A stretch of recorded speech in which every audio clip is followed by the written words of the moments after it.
The gull is a fitting symbol of more than 9,000 different species of birds that have made a success of survival in a wide variety of environments. It is at home in the air, as well as on the ground, or in the water.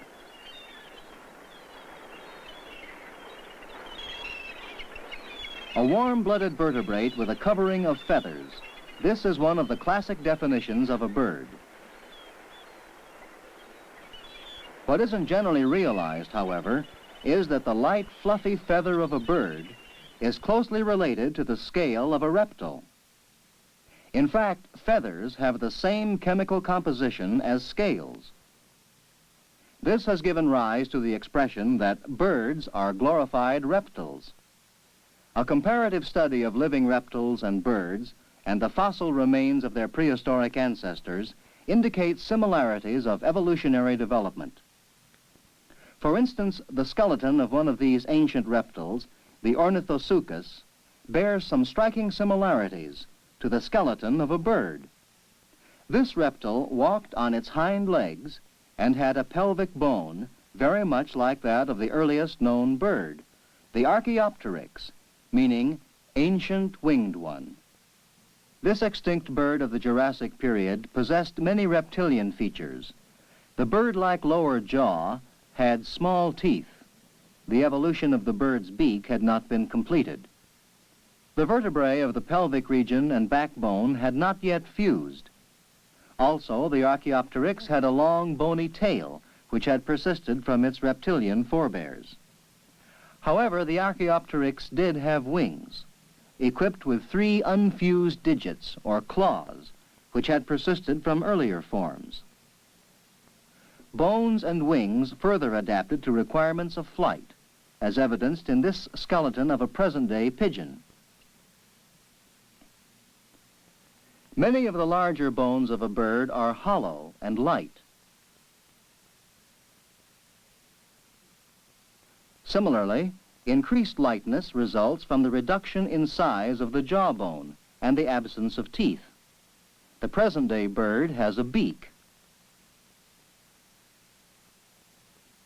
A large keel on the breastbone acts as an anchor for the muscles of flight. Air sacs located in many parts of the body provide for improved respiration and lightness. But lightness alone is not enough to sustain a bird in flight. Flying is a strenuous activity.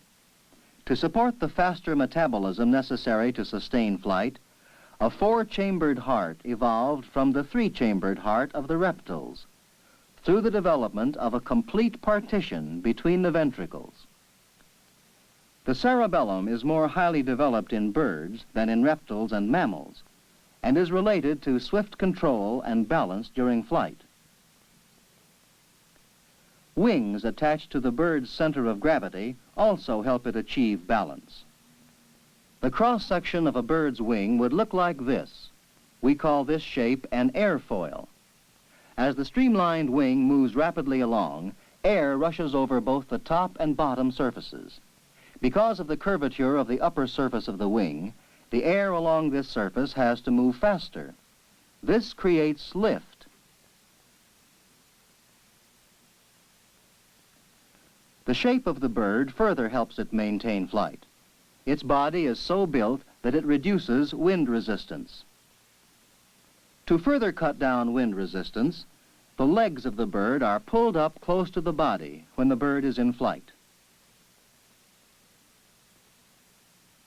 To protect its delicate eyes from wind and dust during flight, without interrupting vision, birds are equipped with a nictitating membrane, shown here in freeze-frame photography. This thin covering constantly cleanses the eye, yet, unlike the eyelid, does not cut off vision. A covering of feathers not only has the advantage of lightness, but also serves as insulation from cold and heat. In this laboratory setup, we can watch this bird ruffle its feathers as protection against the cold of the surrounding ice. Ruffling of feathers increases dead air space around the bird's body, thereby insulating it from the cold. Besides these special properties of feathers, some species exhibit their feathers as a sex display. Others have feathers that naturally blend with the color of the surroundings, concealing them from enemies.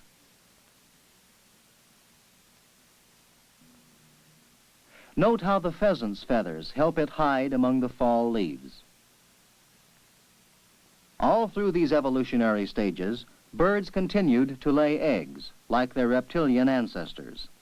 In this way, the young could develop outside the mother's body, leaving her unburdened for flight.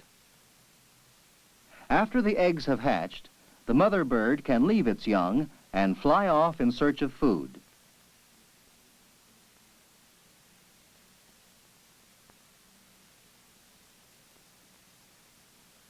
Unlike reptiles, most birds incubate their own eggs. When laying the eggs, the incubating parent sheds many breast feathers. Thus exposed, the skin becomes inflamed and warms the eggs for proper development. Along with laying eggs, a nest-building instinct evolved. Some birds, such as the robin, build a new nest for each clutch of eggs, even when there is an old, unused nest nearby. Certain other birds, such as the osprey, maintain the same nest year after year, usually at a site which affords a commanding view for its predatory eye. Some swallows build their nests at the end of tunnels they dig in banks of earth, hence their name, bank swallows. This nest in a dead tree stump belongs to a tree swallow. Not all birds, however, build nests. The cowbird leaves its speckled eggs in other birds' nests.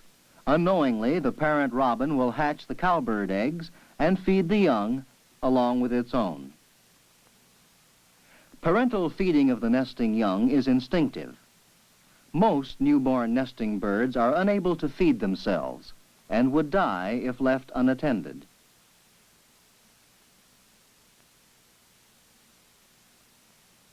Some birds, however, can feed themselves shortly after hatching. Usually, we associate birds with flying. But not all birds fly. Flippers help the penguin get about on land as well as underwater. Indeed, the flippers make it possible for the penguin to literally fly underwater. The wings of this bird also have lost their original function. But the ostrich has another adaptation to life as a land animal. The foot of the ostrich is almost hoof-like, having only 2 of its original 4 toes. This type of foot and its very elongated legs enable the ostrich to move easily over hard ground. These adaptive features have made the rhea, a South American relative of the ostrich, a fast-moving target in the gaucho's favorite sport of throwing the bola. The duck is adapted to life on another substratum. Webbed feet enable it to paddle about with ease and speed.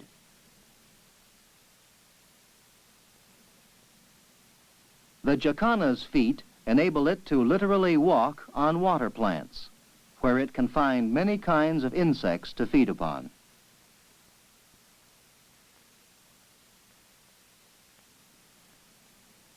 These toes, 2 in front and 2 in the rear, help the woodpecker cling to tree trunks where it can find food. Talons like these, sharp and strong, enable the hawk to be one of the top carnivores in the environment in which it lives. Talons and hooked beak enable it to catch and tear at the flesh of its prey. The parrot's beak is adapted to a function indirectly connected with food gathering. It helps the parrot to move around on tree limbs where it usually lives. The flamingo's bent bill, however, is adapted to another means of food gathering.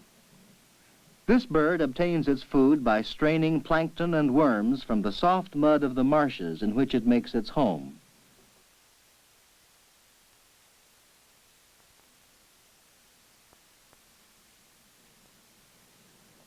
The pelican is an example of a bird uniquely adapted for its dependence on fish.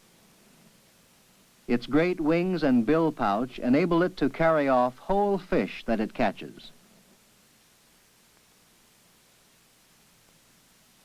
Possibly most distinctive of all is the tube-like beak of the hummingbird, which enables it to draw in the nectar from flowers. In every environment, niches will be found that are filled by birds. In each case, these birds are uniquely adapted by beak, size, coloration, feet, and other aspects of their body plan. Also, each species of bird is adapted to survive by behavior patterns that are inborn, such as the killdeer distracting its enemy by feigning injury in order to protect its nest.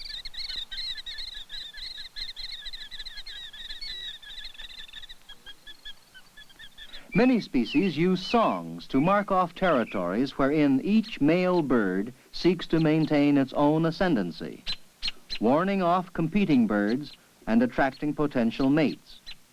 Others perform elaborate ritual dances. By this annual dance, the male sharp-tailed grouse competes for first choice of the hens.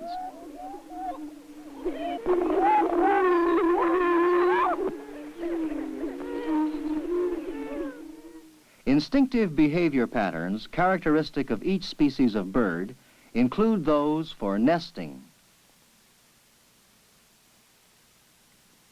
care of the young,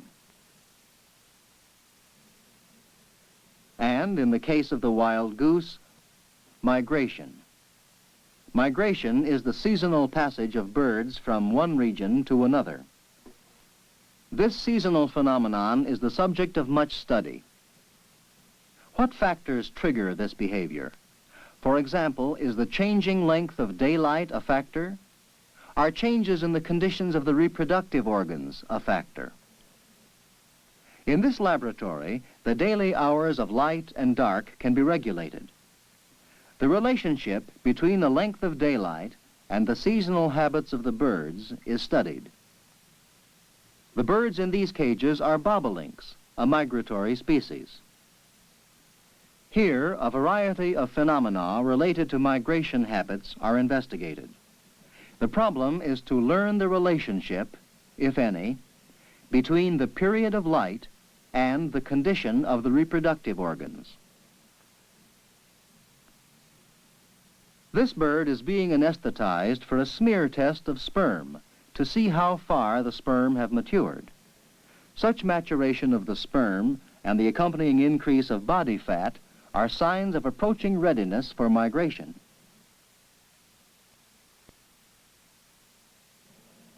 What exactly triggers a mass migration of birds over a large geographical region is still the subject of continuing research. Readiness for migration is also studied in this experimental setup. These interconnecting cages are so constructed that they face in all major directions of the compass. Every time the bird enters any one of the cages, its entrance is counted. As the period of migration approaches, the bird tends to enter one cage more frequently, indicating the probable direction of migratory flight.